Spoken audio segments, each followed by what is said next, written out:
So it's day 31 of the pandemic lockdown, and I feel like doing another first pages reading.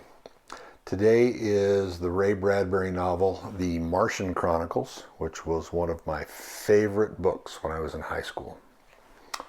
And as luck would have it, years later I got to spend part of an afternoon with Ray Bradbury in Ogden because Mike Voss, a Weber State professor who has since become my friend, invited me to interview the author for my employer, the Standard Examiner newspaper. There's a lot more to the story, but suffice it to say, Ray Bradbury was a terrific guy to a young reporter, and I've carried that memory with me ever since, my whole life. Bradbury told a story about the writing of this novel during a speech at Weber State.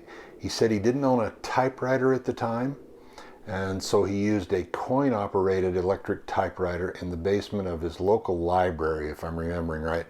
He said he'd take a stack of dimes into the library, drop one into the typewriter to power it up, then type as fast as he possibly could until he had to produce another dime. So thanks again, Mike Voss, and salute to the dear departed Mr. Bradbury. Here then is the first page of The Martian Chronicles. January 1999, rocket summer.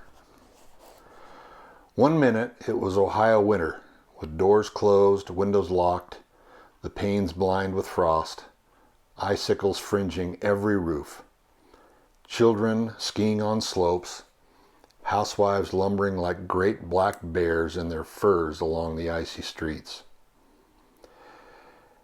And then a long wave of warmth crossed the small town, a flooding sea of hot air.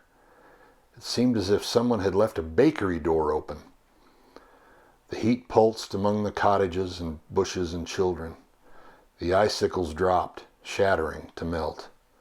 The doors flew open. The windows flew up. The children worked off their wool clothes. The housewives shed their bare disguises. The snow dissolved and showed last summer's ancient green lawns. Rocket summer. The words passed among the people in the open, airing houses. Rocket summer.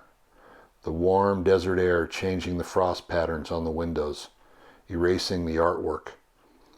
The skis and sleds suddenly useless. The snow falling from the cold sky upon the town turned to a hot rain before it touched the ground. Rocket summer. People leaned from their dripping porches and watched the reddening sky. The rocket lay on the launching field, blowing out pink clouds of fire and oven heat.